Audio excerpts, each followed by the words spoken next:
Halo sahabat bonsai, jumpa lagi dengan saya Made Suka di channel YouTube Suka-Suka Bali Bonsai. Channel yang selalu memberikan informasi dan inspirasi di dunia bonsai, teman-teman. Ya, teman-teman, jumpa lagi pada hari ini, yang mana hari ini kita akan berbagi buat teman-teman juga di sini untuk mendesain sebuah pohon santigi.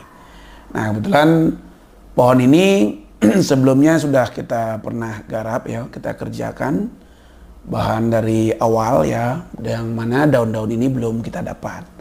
Nah, adapun kita akan berbagi tip hari ini tentang perawatan selama ini, terus pergantian media, terus pengarahannya. Tentunya semoga bermanfaat buat teman-teman khususnya yang saat ini merawat pohon santigi ya. Nah, kita berbagi, semoga bermanfaat. Ya, teman-teman, kita langsung saja ke materi. Kita cerita dulu berkait dengan perjalanan pohon ini sampai adanya di studio. Nah, ini merupakan salah satu koleksi di studio Suka-Suka Bali Bonsai. Karena memang kita merawat ya dari bahan seperti apa. Kita merawat dari bahan ini ingin mengetahui gimana sih susahnya merawat ini dan bagaimana sih perjalanannya sampai jadinya pohon ini gitu loh. Nah, tentunya di sini akan mendapatkan pengalaman pribadi ya. Karena kita merawat langsung akan mendapatkan wawasan dan pengalaman secara langsung juga. Nah, karena kita praktekkan. Nah, di sini pengalaman yang saya dapat, saya akan bagikan buat teman-teman, terutama adik-adik pemula yang belum begitu paham tentang bagaimana sih merawat santigi atau proses dari bahan itu sampai seperti ini. Nah, tentunya banyak tantangan, tentunya banyak rintangan, dan tentunya teman-teman tidak semua paham. Nah, di sini kita akan berbagi. Jangan lupa ikuti terus channel YouTube Suka-Suka Bali Bonsai untuk mendapatkan informasi-informasi berkait dengan perkembangan dan kemajuan bonsai. Oke, kita lanjut.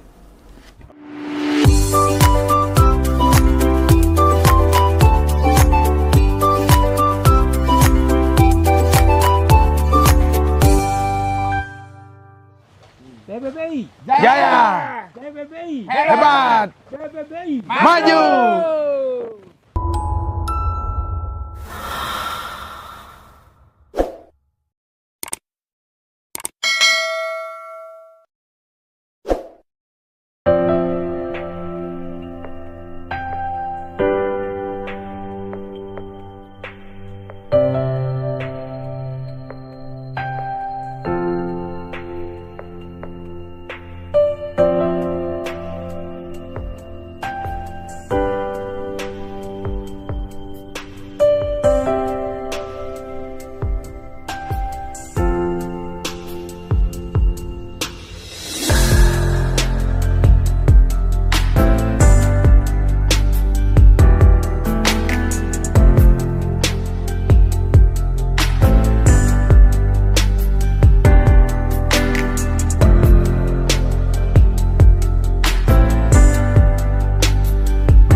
Ya, teman-teman, adapun pohon ini kita dapat dari seorang teman, dari bahan yang mana kita pinang dari salah satu pembursa kita, Pak Made Simon. Terima kasih Pak De Simon sudah memberikan bahan ini. Saya dapat waktu di stand yang ada di Pengeraguan, ya.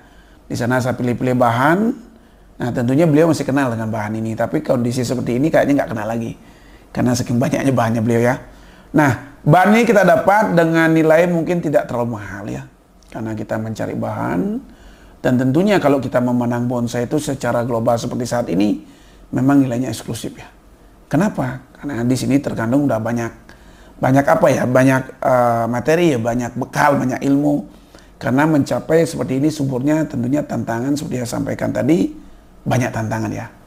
Nah, cerita singkatnya pohon ini kita dapat dari Pak De Simon, masih bahan, dan tentu kita di sini ada melakukan perubahan. Pada awalnya pohon ini rebah teman-teman, jadi tidak posisi seperti ini karena juga pada bagian belakangnya ini batu besar, jadi batu alam, dan pohon ini indrok. Ya benar indrok. Jadi pohon ini indrok karena pohon ini membawa batu alam. Nah, jadi ada batu alamnya, langsung lengket. dan kondisi pohon subur seperti ini. Nah, pada waktu kita pinang sampai di studio, kita reposisi. Nah, pada reposisi yang kita anggap yang terbaik ya, artinya konsep yang terbaik. Nah, jadi kita posisikan di sini. Adapun saya berbagi dengan teman-teman, kalau mendapatkan sebuah bahan ya, atau mendapat sebuah bahan, tentunya teman-teman dari benaknya sudah ada inspirasi. Nah, pohon yang saya akan pinang ini pohon gayanya apa sih? Dan saya akan reposisi seperti apa sih? Nah, kenapa saya menegaskan seperti itu dengan teman-teman? Tentunya teman-teman biar nggak rada kecewa ke depan untuk merawat pohon. Loh, kok pohon saya begini-begini aja? Kok desainnya seperti ini? Nah, dari awal kita udah punya konsep. Tentunya belajar mulai sekarang. Tidak ada kata-kata terlambat karena semua kita belajar di bonsai. Termasuk saya sendiri, teman-teman. Nah, di sini teman-teman berkait dengan perawatan. Nah, tadi kita reposisi ya. Reposisi mendapat seperti ini. Tentunya dalam reposisi ini tentunya nggak final. Nggak final itu kenapa? Nah, kita kembali ke pohonnya. Nah, pada awalnya kita reposisikan rebah atau berdiri. Kita mau konsep buatnya aliran ekspresionis ya. Butuh berapa batang ya. Nanti kita mau menempatkan berapa mahkota itu kadang tidak sesuai dengan konsep kita. Nah, mungkin teman-teman juga merasakan hal yang sama dengan saya. Kenapa tidak sama? Di saat kita reposisi, tempatkan target kita di sini tumbuh-tumbuh, ternyata nggak tumbuh di sana. Jadi kekuatan titik tumbuh itu nggak ada. Nah, bagaimana ngakalin? Nah, di sini tentunya teman-teman akan reposisi lagi dikit atau yang lain. Nah, untuk menentukan titik tumbuh yang kuat, untuk menjadikan pohon ini tentunya yang terbaik dan yang bagus. Saya rasa itu. Nah, setelah kita dapat reposisi dan titik tumbuh yang kuat, tentunya ada tantangan lagi. Nah, itu penyuburan nanti kita bahas. Nah, ini reposisi sudah kita dapat teman-teman dan membuat beberapa mahkota. Target kita di sini menggunakan berapa batang karena tema kita ekspresionis ya. Jadi ekspresionis, kita awalnya udah di link awal, kita udah reposisi pohon ini dari bahan dan nanti saya akan cantumkan filenya untuk bahan awalnya seperti apa. Semoga teman-teman terinspirasi. Dari bahan sederhana dan murah menjadi eksklusif ya, Nah, di sini kita ambil tema ekspresionis. Kita di sini mengambil membuat mahkota ya. 1, 2, 3, 4, 5, mungkin 6. Termasuk yang kecil ya, mahkota semi kecil ini. Kenapa saya buat seperti itu? Karena kembali kita menerapkan aliran ekspresionis. Nah, aliran ekspresionis ini terbagi menjadi berapa batang? Batang lebih dari 1. 1, 2, 3, 4, 5, 6. Nah, ini kemungkinan ada 7-nya yang di sini ya. Jadi kecil di sini di belakang. Jadi mahkota kecil ya. Atau di sini lagi bisa nanti. Yang penting bagaimana kita memandang pohon ini indah ke depannya. Nah, itu teman-teman. Nah, berkait dengan perawatan. Jadi perawatan ini tentunya agak ekstra dikit. Seberapa hari sih saya pakai air laut? Nah, berapa bulan sih saya ganti media? Kembali saya bahas. Tentunya video-video sebelumnya udah sering saya bahas. Nah, kebetulan ini kita mengerjakan ini lagi, saya bahas. Media kita menggunakan pasir malang seperti biasa. Saat ganti media kita menggunakan pupuk Dekastar. Jadi menggunakan pupuk Dekastar saat mengganti media ya. Dan ganti media kita lakukan 6 bulan sekali atau 5 bulan sekali. Kenapa? Karena sedikit termasuk rakus juga makannya. Nah, kalau kita biarkan pohon biasanya daunnya menguning. Pengalaman kami ya. Semoga bermanfaat. Nah, terus selain pasir malang apa aja? Tadi udah saya sebutkan Dekastar untuk pupuk pergantian media dan segepal kotoran kambing. Segepal tangan begini kotoran kambing. Seberapa banyak pun medianya tetap kita segini. Nah, jadi di sini kita udah kemas dan tanam pohon ini yang mendapatkan hasil seperti ini. Nah, untuk pupuk rutinitas tentunya kita menggunakan pupuk cair. Kita menggunakan rendaman kotor kambing dan biojos. Itu pun selingan karena pohon menurut saya juga jenuh ya. Kalau beliau ini dikasih pupuk yang itu aja, saya rasa juga kurang mau subur ya. Ya pengalaman kami yang ada di studio. Mungkin teman-teman yang penasaran silahkan bisa datang dan sharing langsung ke studio Suka-Suka. Google Map dengan bonsai Suka-Suka Studio. Nah, tentunya di sini berkait dengan pembahasan tentang materi ini ya, semoga bermanfaat buat teman-teman. Nah, kita udah praktekkan langsung medianya, pupuknya, termasuk pupuk cairnya, sudah terbukti mendapatkan hasil seperti ini. Apakah teman-teman masih meragukan? Apakah teman-teman masih penasaran? Inilah hasil yang kita dapat. Ya, bukan pohon yang kita dapat sudah rimbun begini, bukan. Ini bahan dari kita dapat dongkelan, belum ada apa-apa seperti ini. Nah, terbukti dengan pola perawatan kita, seperti inilah hasilnya.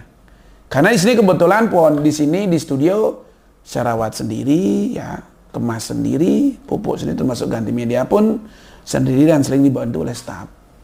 Nah, di sini pun kita berbagi dari pengalaman ini.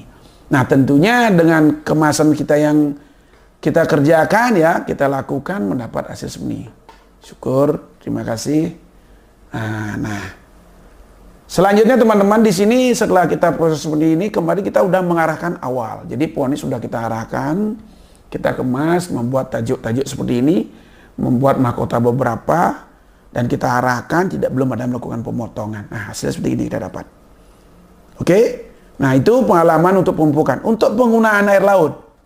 Jadi penggunaan air laut, banyak yang bertanya juga adik-adik, terutama yang berat tinggi, termasuk di pegunungan ya, di dataran tinggi ya, dibilang, saya rasa sih bisa-bisa aja. Yang penting udara tidak dingin, tidak terlalu dingin. Nah, sendigi banyak jenis, tentunya teman-teman mungkin bisa memilih ya, salah satunya daun seperti ini. Nah, teman-teman bisa memilih karena mungkin dari daun sangat pengaruh, karena pengalaman kami juga, pohon-pohon yang sudah berprestasi itu daunnya memang dari sejenis ini yang saya dapat. Ya, bukan sekedar pengalaman kita menjadikan sampai ini, kita sudah merawat juga sampai kontes, sampai sudah berkompetisi dan mendapatkan prestasi. Penasaran? Datang lagi studio Suka-Suka. Karena kita di sini ada proses bahan dari nol sampai jadi dan sudah base 10 pun sudah ada. Semoga bermanfaat. Termasuk mungkin pohon-pohon yang unik ya, atau pohon-pohon yang belum pernah kita jumpai, mungkin kita bisa sharing dan belajar. Ya. Nah, kembali ke penggunaan air lautnya, kita menyemprotkan ini dengan pola 2 minggu sekali, bisa seminggu sekali kita semprot. Ya, kita semprot, nanti sekali-sekali saya buatkan tutorial untuk penyemprotan air laut ya, buat teman-teman. Nah, kita semprot dengan air laut ini semua rata teman-teman, termasuk batangnya kita semprot, bukan siram, kita semprot. Kalaupun teman-teman mau siram silahkan, tapi campur dengan air tawar. Silakan siram, terutama yang di pegunungan ya, ketinggiannya. Jadi dataran tinggi. Nah, ada juga yang menggunakan garam. Saya rasa lebih bagus dengan air laut langsung. Karena kita bicara dengan alamnya itu, bahwa pohon ini tumbuh di pinggir laut, di pegunungan, di batu karang pinggir laut. Tentunya tiap malam itu dia hembusan kena air laut semua terus. Jadi malam itu biasanya pohon ini basah karena luapan air laut. Dan itu pun tidak terjadi masalah. Dan itu pun tidak ada suplai makan dari mana, namun dia subur. Nah, ada istilahnya disebut dengan kayu angin. Kalau di Nusa Penida disebut kayu angin ya. Karena hidup ini dari angin dibilang teman-teman. Pengalaman kami, karena kami sempat terjun ke Nusa Penida teman-teman saya. Halo sahabat-sahabat, saudara saya di Nusa Penida. Luar biasa. Nah, di sini kita dapat hasil dengan pola proses mempraktekkan untuk perawatan seperti itu, dapat hasil seperti ini. Nah, tentunya dari pengalaman kami ini semoga bermanfaat buat teman-teman. Nah, selanjutnya di sini kita akan mengarahkan seperti apa sih jadi ke depan pohon ini. Karena di sini udah berapa lakukan pengawatan dan meluruskan, dan di sini tentunya kita akan melakukan berapa pruning ya. Jadi tunas-tunas liarnya kita akan potong, dan kawat yang sudah ada kita akan buka, yang sudah lengket, dan tentunya akan mengarahkan lagi beberapa ranting-ranting atau cabang-cabang yang kita butuhkan lagi untuk membuat tajuk-tajuk ya. Semoga bermanfaat.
Ya, sahabat bonsai, kita sudah menikmati prosesnya seperti tadi. Nah, kita udah kerjakan, kita udah kemas dan pruning tentunya. Nah, ada beberapa item penting yang perlu saya sampaikan selama proses pruning tadi. Tentunya semoga bermanfaat buat teman-teman. Nah, di antara teman-teman tadi yang jelas dalam proses tadi, karena ini pohon rimbun ya, tentunya kita melihat sesuatu yang kurang. Ya, sesuatu yang kurang itu di mana? Nah, di sini kita menentukan atau membuat dimensi. Jadi kita membuat ruang kosong, namun tidak kosong. Kenapa? Nah, jadi ada beberapa cabang yang menghalangi tadi berkaitan dengan dalamnya ini ya. Ini teman-teman, nah dalamnya ini. Jadi ada menghalangi di belakangnya. Nah, tentunya kita ada beberapa melakukan pemotongan di antara seperti ini.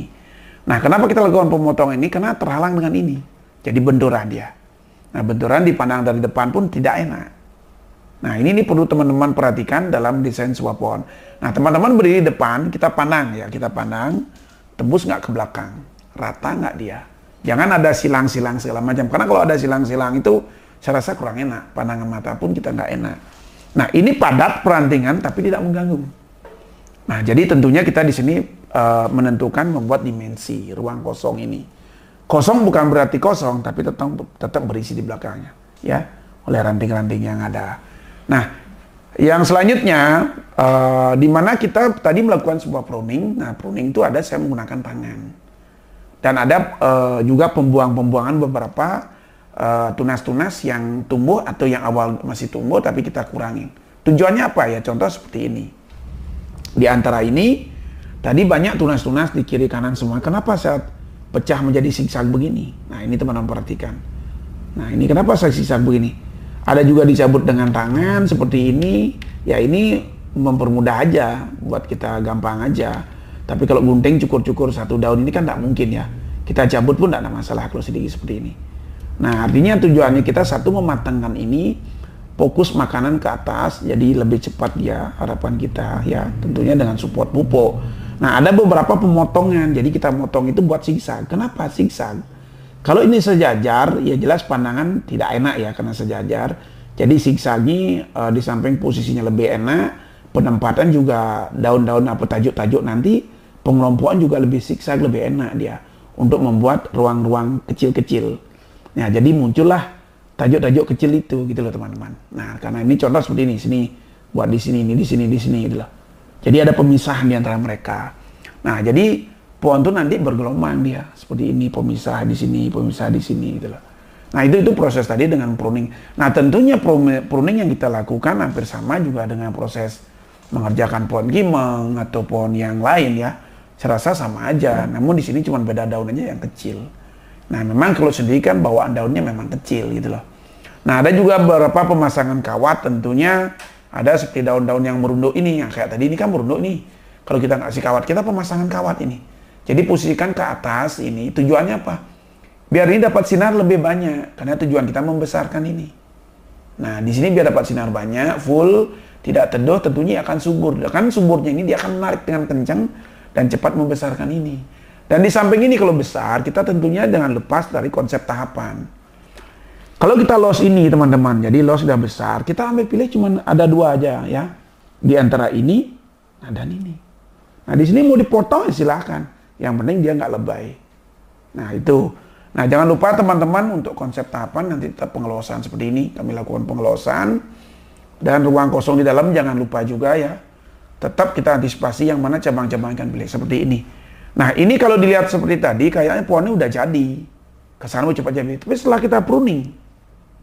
Nah, ini ternyata masih banyak yang kecil-kecil. Nah, ini. Jadi di sini kita bagaimana upaya kita mematangkan cabang, anak cabang, ranting, cucur ranting dan selanjutnya. Nah, ini tahapan benar-benar proporsi kalau kita haruskan dapat gitu loh ya. Karena harapan kita juga ke depan proses pohon itu kan mencari yang terbagus, cari yang terbaik, tentunya dari kematangan dan juga pola-pola yang ya. Nah, ini teman-teman sudah perhatikan, jadi kita udah terapkan ini. Yang jelas harapan kita pohon ini cepat subur. Nanti kita akan update terus perkembangan seperti apa. Semoga pohon ini cepat jadi. Dan tentunya semoga bermanfaat buat teman-teman. Jadi teman-teman silakan praktekkan seperti itu. lakukan pruning. Kalau tidak lakukan pruning ya otomatis pencahayaan tidak full dapat kita. Beberapa ranting-ranting yang kita butuhkan biar dia besar, cepat gede, untuk subur, tentunya agak sulit. Kenapa agak sulit? Karena terlalu banyak ranting yang lain. Jadi perlu dipisah-pisahin. Seperti di awal, teman-teman, kita melihat mahkota itu terlalu rimbun dan tidak kelihatan dimensinya ya.